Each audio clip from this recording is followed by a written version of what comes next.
Ferrari's operating margins are above 28%. Revenue in 2024 crossed 6.7 billion euros.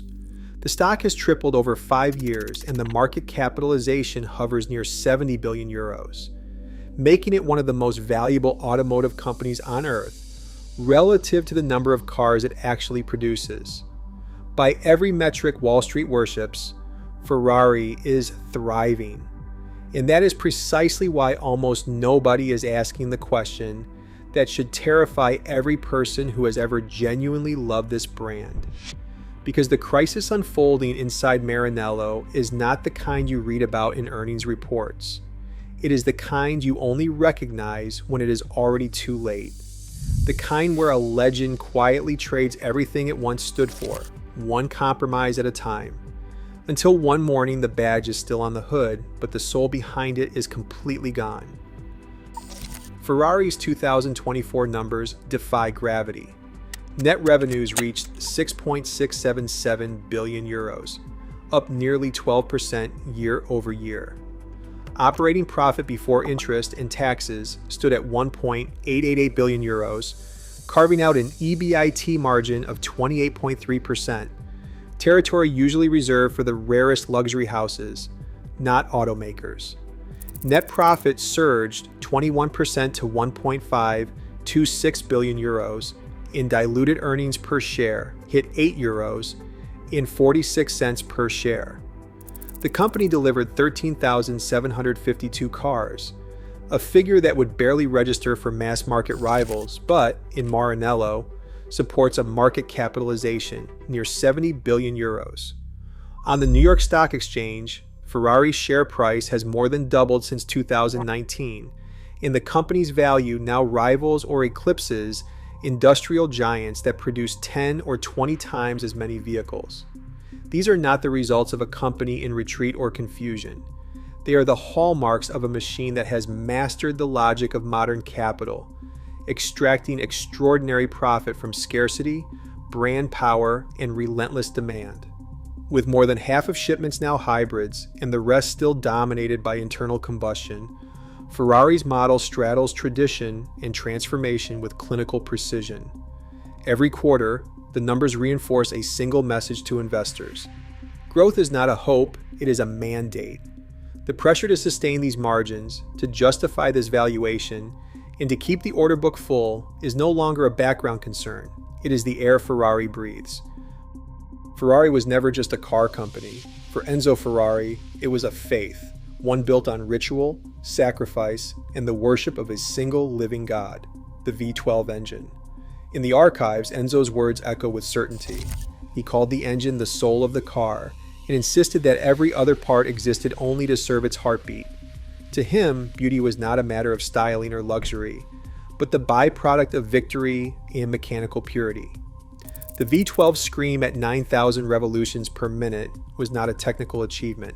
It was a hymn, a proof of life. This devotion shaped a culture where scarcity was sacred. Ferrari capped production at levels unthinkable for any other global brand.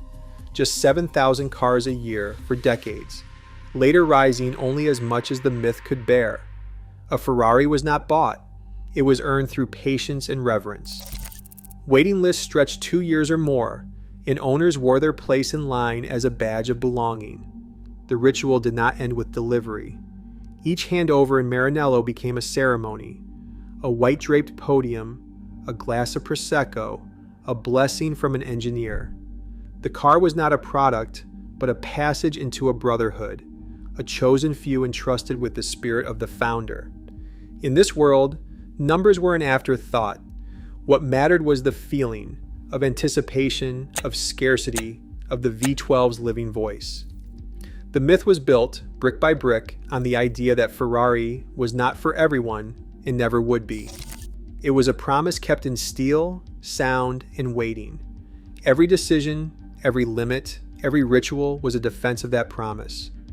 Enzo's creed was strict, even unforgiving, but it made the badge priceless. Now, as the world measures Ferrari in margins and market capitalization, the question is whether any of that feeling can survive the logic of modern capital. On October 21st, 2015, Ferrari stepped onto the floor of the New York Stock Exchange, its shares priced at $52. The world's most storied badge became a ticker symbol, and with that single act, the rules changed. Only 10% of the company floated, but the deeper shift was structural, a dual-class share system that handed long-term insiders, especially Exor and the Ferrari family, loyalty voting shares worth 2 votes each. This was not a mere fundraising event. It was a deliberate architecture. Preserve control, but invite the discipline and glare of public markets. The board expanded, now including executive powerhouses and independent directors, with John Elkann as executive chairman and Piero Ferrari as vice chairman. The old order, one man's vision, enforced by ritual and scarcity, gave way to a new mandate. Serve both the myth and the market, every quarter, without fail. Behind the scenes, the language of the prospectus laid out the new priorities. Scarcity was no longer an end in itself. It became a tool for margin management. The key performance indicators shifted from waiting lists in V12 purity to EBITDA margin, order book visibility, and revenue growth. Shareholder value was not a side effect, but the target. The loyalty share program was designed to keep the brand's legacy in the hands of those who claimed to protect it, but the logic of the exchange was relentless: growth, expansion, return. The IPO was not just a financial event. It was the moment Ferrari's soul was recast in the language of capital. The stage was set for decisions that would have been unthinkable in Enzo's era, and the first test would arrive sooner than anyone expected. Over my dead body. That was Sergio Marchionne's vow in 2016, when asked if Ferrari would ever build an SUV. The promise was absolute, a final barricade against the slow creep of compromise. 6 years later, in September 2022, the barricade fell. Ferrari unveiled the Purosangue, its first 4-door, 5-seat machine, cloaked in the language of purity. The name itself, Purosangue, means thoroughbred. But for the faithful, it was a word hollowed out by context, a badge pinned to a silhouette that broke every unwritten law of the Maranello order. The Purosangue arrived with a base price above 390,000 euros, a sum that outstripped most rivals and dared buyers to question its legitimacy. The first production run sold out instantly. Waiting lists reappeared, not as a ritual of reverence, but as a signal to the world's wealthiest that the gates were open wider than ever. The launch press kit boasted of a 725 horsepower V12 4-wheel drive in a cabin trimmed for families, not racers. Journalists who once revered the Maranello altar now debated whether the car was a necessary evolution or a sacrilege. For purists, the answer was clear: the line had been crossed. The machine was no longer a vessel for Enzo's spirit, but a product calibrated for a new breed of customer, one who values convenience, height, and badge equity above all.